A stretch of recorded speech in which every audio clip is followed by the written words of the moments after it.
E aí, gente, quando a gente pensa as concepções filosóficas sobre o que é arte, né, só em termos de conhecimento, de etimologia da palavra, para a gente entender como é que vem essa construção desde muito tempo, né? O termo arte vem da palavra latina ars, que significa talento, saber fazer, né? E é geralmente assim que a gente fala, né? Fulano tem talento para escrever, fulano tem talento para desenhar, tem talento para pintar, para cantar, para dançar, né? É o saber fazer, fazer bem, fazer de uma forma muito, digamos assim, completa. Não vou dizer perfeita, mas digo completa. Tá? Então, existem muitas definições de arte e muitos significados também, né? E isso varia muito conforme a época e a cultura. Atualmente, né, a palavra arte ela é usada para designar atividade artística ou um produto da atividade artística. Enquanto atividade, a arte é uma criação humana, né? Uma criação do homem que busca aliar forma e conteúdo para se comunicar a partir de um conjunto de técnicas. Então, também uma das concepções que a gente chama de arte é a concepção de comunicar. A arte ela é comunicação. Quando a gente está diante de uma obra de arte, tipo um quadro, sei lá, do Picasso ou do Salvador Dalí, a gente geralmente está se comunicando com esses pintores, né? E o que eles estavam querendo comunicar para a gente? Eles poderiam estar denunciando algo, eles poderiam estar mostrando para a gente sobre como eles veem o mundo, sobre a sua natureza, a sua forma de ver, né? Então, Van Gogh, por exemplo, né? Ele pintou Noite Estrelada, né? A partir justamente de estar ali olhando uma paisagem quando vai anoitecendo, que o céu fica meio azul marinho, escuro e as estrelas ali, né? Então ele quis trazer essas representações, assim como um dos quadros dele mais famosos que são os Girassóis. Então, se a gente for pensar, era uma forma também que de comunicação. Então, a arte também é comunicação, né? A atividade artística também, ela é uma comunicação. Gente, só vou falar uma coisinha aqui para não esquecer. Muita gente confunde arte com cultura. E não é a mesma coisa. Cultura é tudo que a gente faz, tudo que a gente pensa, como a gente estar no mundo, como a gente se veste, como a gente come, como é que a gente tem os nossos rituais. Isso é cultura. A arte, ela é um pedaço da cultura, que é essa forma mais representativa de se comunicar, de se mostrar. Tá? Mas é comum a gente falar, confundir os dois conceitos, né? É muito normal. Por exemplo, até hoje se chama Ministério da Cultura. Mas não é o Ministério Artístico, não é o da cultura, porque a cultura é muita coisa, a cultura seria tudo, tudo que a gente é, né?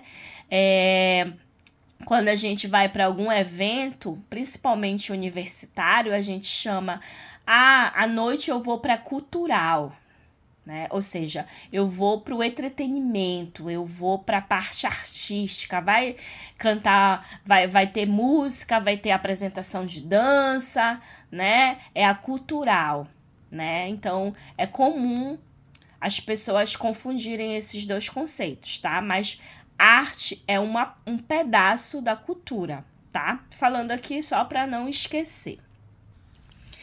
E aí, quando a gente fala que a arte ela é comunicação, que a arte é representação, eu trago também essas duas imagens pra gente pensar. A gente até brinca, né? Ah, tu tá fazendo arte, né? Tu tá aprontando, né? Mas é justamente porque a arte é esse momento também que o ser humano, ele se desliga da realidade e se concentra em algo ali da sua criação. Então a gente pode dizer sim, porque quando a gente fala em arte, também a gente tem a concepção que apenas é um modo profissional ou famoso de ser, né? Mas a arte também, ela pode ser uma criança desenhando, pintando, isso também é arte, né? A gente também produz arte. Ela pode não ser contemplada por outras pessoas, mas a gente tem esse momento de produção. Quando você escreve um poema, né? Quando você pinta, desenha, né? As suas produções, quando você borda, costura. Também a gente pode dizer que também é um termo artístico, de uma atividade artística, né? Fazer artesanato. Hoje em dia, esse conceito aceita, sim, atividade artística. Antigamente, há muito tempo atrás, não, tá? Mas hoje em dia, sim, não tem problema de falar que a gente faz arte também. E aí, como eu tô falando justamente sobre a questão, né, das primeiras civilizações que nos deram base sobre o conceito de arte, a gente tem principalmente na Grécia Antiga, né? Essa primeira forma de ver o mundo. Foi através desses primeiros filósofos que começaram a perceber que a arte era algo diferente da realidade. Começaram a separar isso e começaram a conceituar e estudar, né? E foram dando nomes, conceituando-os, até chegar hoje em dia aquilo que a gente estava conversando, do que hoje a gente pensa sobre arte enquanto comunicação, enquanto forma de emocionar, de sentir, de estar no mundo, tá? Mas antigamente, há muito tempo atrás, há muitos séculos antes de Cristo vir à Terra, não era assim que se pensava, né? Então tudo começou, né, com o filósofo grego Aristóteles, que foi discípulo de Platão, tá? E o Aristóteles, ele cunhou o primeiro conceito de arte dizendo que a arte imita a natureza. E ele chamou isso de mimesis, ou mimesis, né? Tem gente que fala mimesis ou mimesis. Então ele trouxe essa imitação da natureza e disse que a arte era mimese, né? Mas também, por vezes, a arte não só imitava, mas ela também completava essa própria natureza, essa própria realidade. Mas até hoje a gente também tem, assim, como conceito de arte, quando eu falei que arte é uma representação da realidade, ou seja, não nesse sentido imitar, no sentido fielmente, do mesmo jeito, copiar e colar, como a gente fala nos nossos dias. Não, mas eu digo de imitar a natureza no sentido de se inspirar nela e se representar a partir dela, né? Afinal de contas, se a arte ela faz parte da natureza, da nossa sociedade, né? Então é claro que ela vai se inspirar nessa própria natureza, nessa própria realidade. Segundo Aristóteles, está esta, na origem da atividade artística, a propensão natural do homem a imitar, né? Então, o primeiro conceito do Aristóteles foi pensar: arte é a imitação da natureza, é mímese. É aquilo que se pode imitar a partir daquilo que a gente já tem, a partir daquilo que já é concreto. Essa foi a primeira definição. E aí ele escreveu um livro muito famoso que se chama Poética, que talvez vocês tenham visto na disciplina de teoria literária, né? Onde nesse livro, Poética, ele explica o que é arte, o que ela pode fazer conosco, que efeito ela pode provocar nas pessoas. E esse efeito, eles são bons ou ruins? O que a arte provoca na gente? Porque assim, gente, eu parto do princípio que a arte nem sempre só provoca sentimentos bons, ela provoca sentimentos, catarse, né? Porque, por exemplo, eu posso ficar chateada, com raiva ou ficar muito triste quando eu leio um livro, quando eu me envolvo com aquela literatura que é arte. Então, não é só sentimentos bons, mas são sentimentos, né? A partir de tudo, afinal, são sentimentos. E aí o Aristóteles diz: o melhor é sair da vida como de uma festa, nem sedento e nem bêbado, né?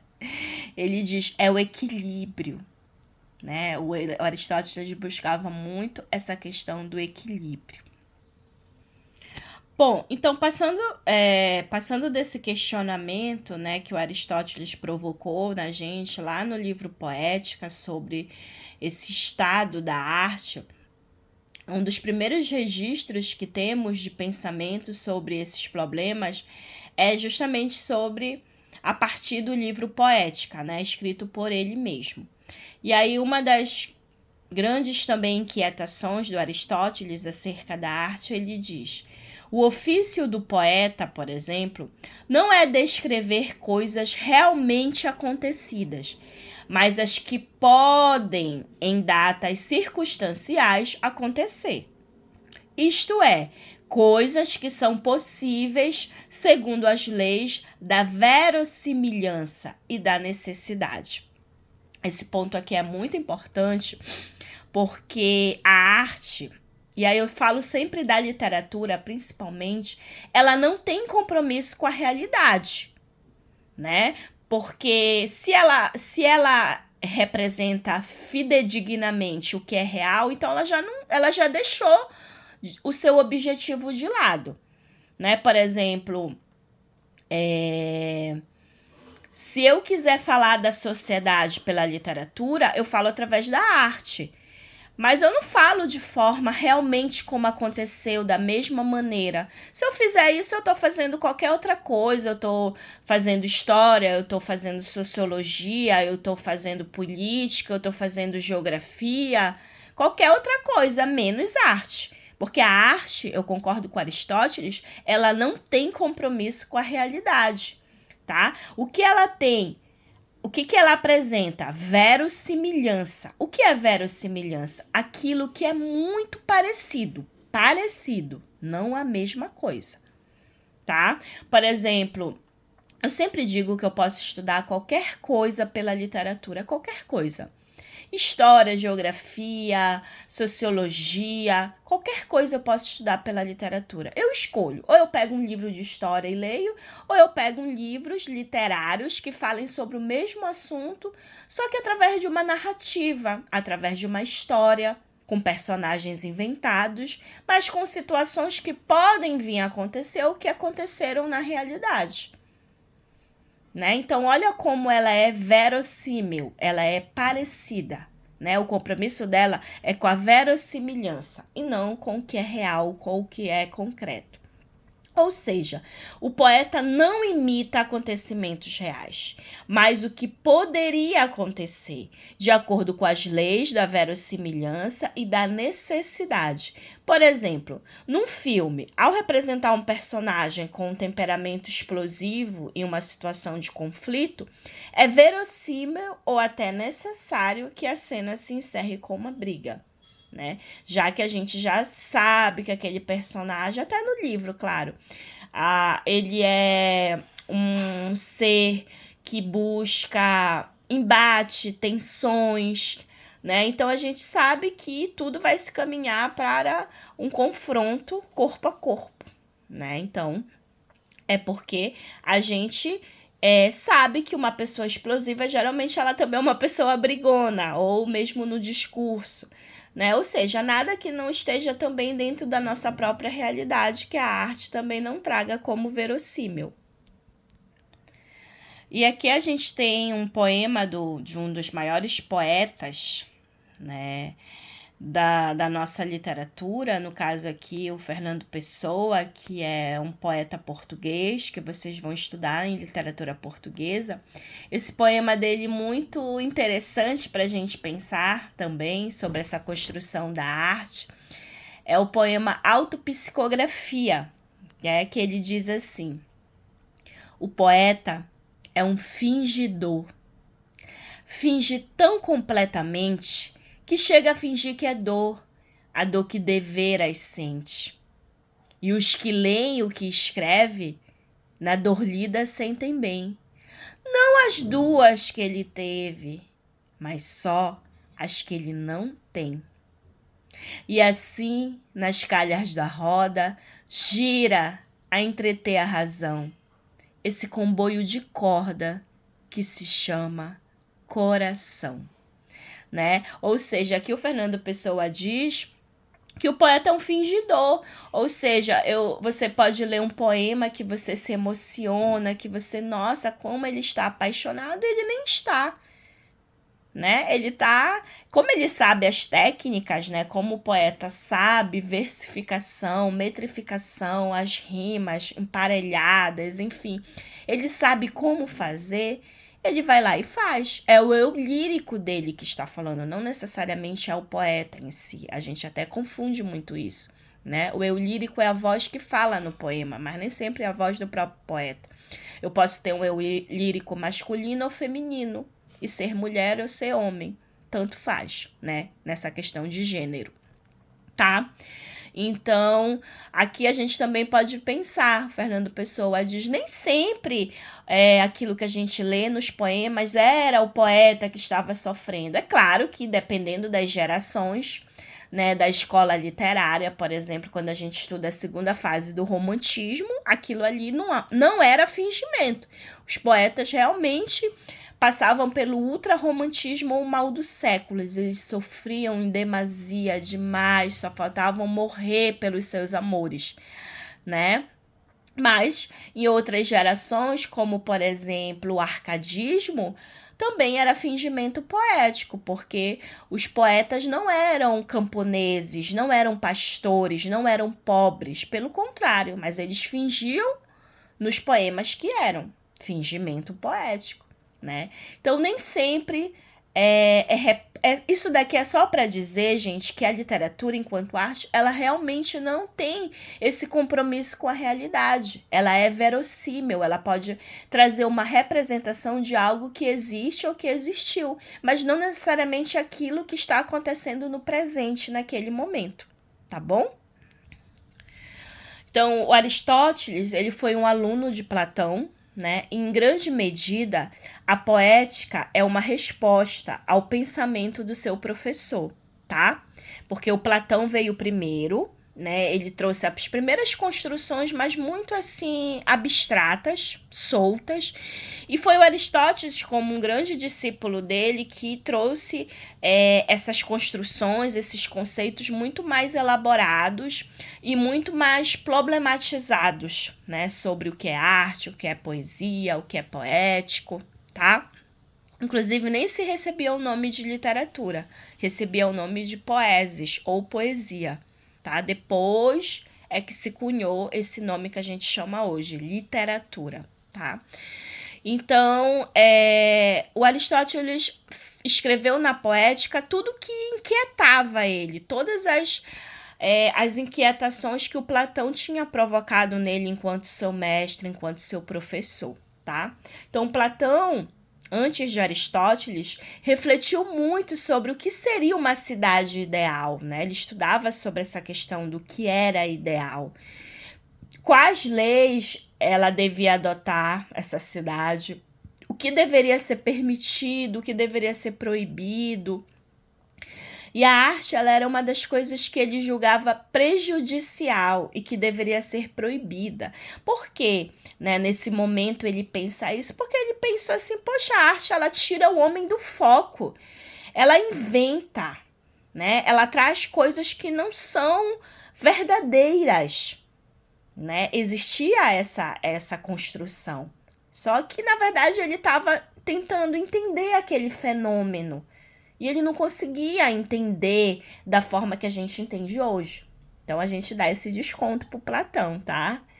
Claro que ele tem contribuições muito interessantes para a política, principalmente a construção do conceito de democracia, a questão das polis, né, que é a construção das cidades, de todas essas representações. Mas no começo ele queria entender o que era esse fenômeno. Mas quem trouxe de uma forma mais assim pra gente completa foi o Aristóteles depois, tá? Então, portanto, a arte, nas palavras de Platão, é imitação da imitação, né? Ou seja, muito distante da realidade. E ela está 3 vezes distante da verdade, pois ela imita coisas particulares, não as ideias das coisas, né? Então, Platão, como um filósofo, ele trazia toda essa problemática para entender sobre arte. Outra construção muito importante sobre o conceito de entendimento do que é arte é do filósofo alemão, já bem depois do Aristóteles, já na época pós-Cristo, tá?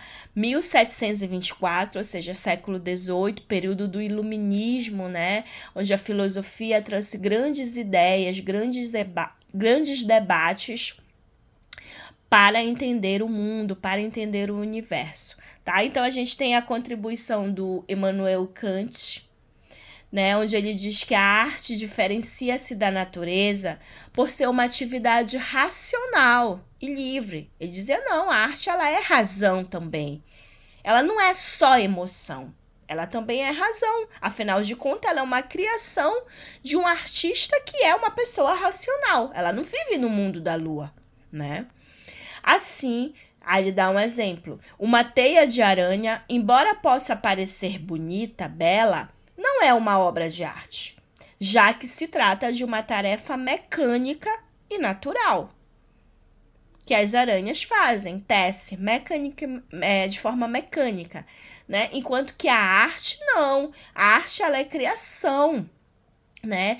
A arte ela não é mecânica, né? Ela não é feita do mesmo jeito, porque ela é particular, porque ela é individualizada na sua forma de fazer. Então, para Kant, a arte também se diferencia da ciência, né? Para ele, para se produzir uma obra de arte, não basta ter conhecimento sobre um determinado assunto. É preciso ter habilidade, né? Talento para saber fazer. Kant define a arte estética como aquela cuja finalidade imediata é o sentimento do prazer. Não apenas o prazer ligado às sensações, mas também o prazer da reflexão, né? E assim é que Kant via esse estado, né, de arte, né? Que era esse prazer que também não era só um prazer do sentimento, mas um prazer de refletir, de pensar sobre. E aí, para a gente pensar, né, como eu falei lá no começo, os povos primitivos, né, também produzem arte como toda sociedade produz. A arte, a religião, a ciência, elas andavam juntas. E alguns povos e sociedades ainda andam. A gente, aqui que vive esse mundo ocidental, é que diferenciou as coisas, né? Colocou religião para um lado, ciência para o outro, a arte é outra coisa, né? E não se misturam. Mas muitos povos, principalmente os chamados primitivos, que vieram primeiro, eles têm isso muito bem misturado e muito bem entendido, sem essa preocupação da separação que a gente tem. São sociedades menos complexas, né? A nossa sociedade é muito complexa, talvez por isso a gente tenha essa divisão para que a gente possa entender de forma individual cada uma dessas coisas. Originalmente, a arte poderia ser entendida como produto ou processo em que o conhecimento é usado para realizar determinadas habilidades, né? E aí a gente tem, né, algumas representações de arte em outras culturas, né, que são diferentes da gente, né, mas todas são consideradas artes, todas são válidas, elas só são diferentes, mas nenhuma sobrepõe a outra, não quer dizer que uma é superior à outra, elas só são diferentes. Então, só para a gente entender, né, os tipos de arte, né, a arte enquanto um reflexo do ser humano, um reflexo da sociedade, um reflexo da forma de ver o mundo, representa a sua condição social e essência de ser pensante.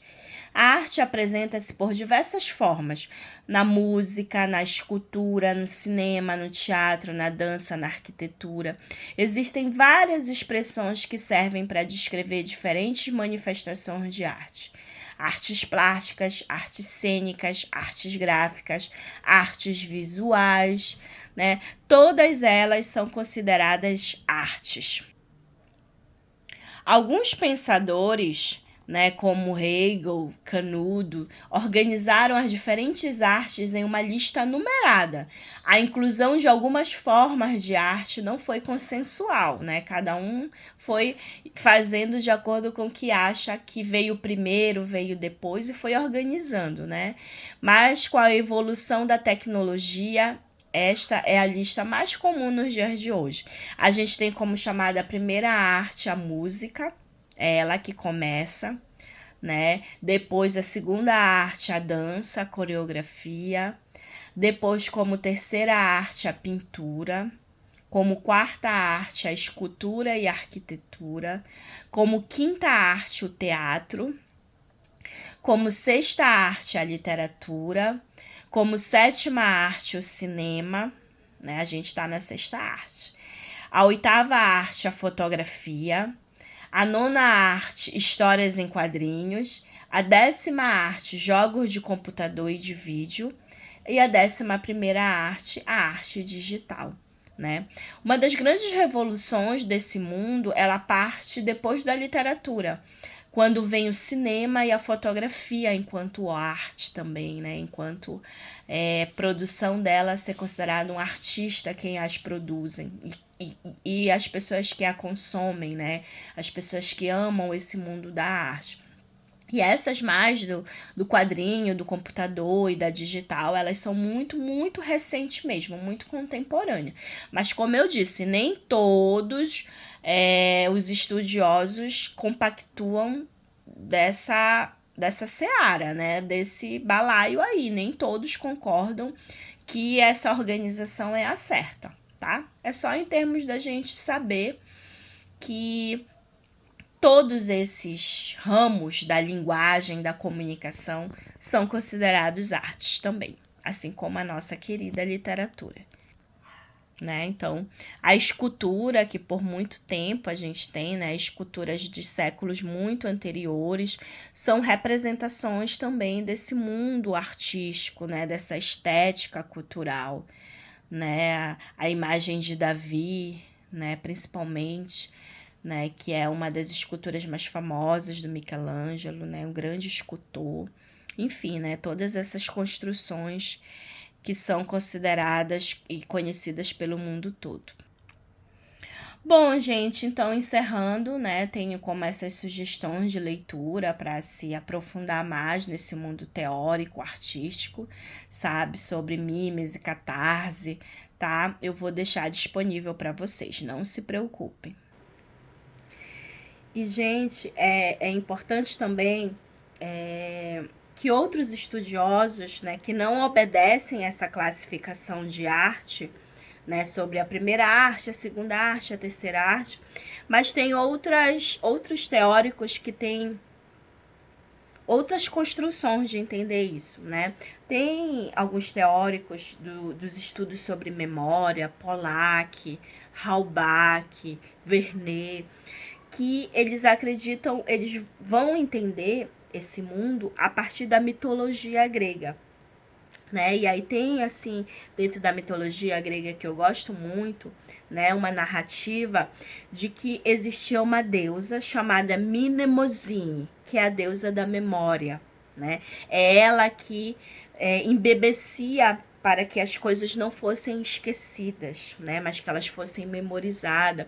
As primeiras literaturas lá escritas pelo Homero, por Virgílio, eles eram poemas todos declamados e tinham que ser rimados para que não fossem esquecidos, porque eram todos na oralidade, não existia a escrita, né? Não se registrava da forma como hoje a gente registra. E aí a Mnemosine, ela deu origem às filhas dela, as musas, chamadas musas. E elas nascem todas ao mesmo tempo. Já é uma outra narrativa. E quem são essas musas? As artes, a pintura, a escultura, o teatro, a dança, a poesia, que era o nome que se recebia, a literatura como um todo, né? Então ela dá origem a 7 musas, sabe? Então, é uma narrativa que eu gosto muito, né? Que mostra que não veio o primeiro, segundo, terceiro, mas que elas nasceram da mesma mãe que a memória, porque todo artista precisa da sua memória muito bem elaborada e construída para fazer a sua criação, a sua construção, né? Então, isso é muito interessante, assim, da gente perceber. É uma narrativa que eu gosto muito para o nascimento da arte, né? Da arte que eu mais amo, que é a literatura, né? Que era chamada poesia, tá? Bom, gente, então essa foi a primeira parte da nossa aula sobre essa construção. Da próxima eu gravo outro vídeo, né? Ou a gente marca uma aula também sobre para complementar essa de hoje, a partir desse material de hoje, tá bom? Obrigada pela atenção e até a próxima.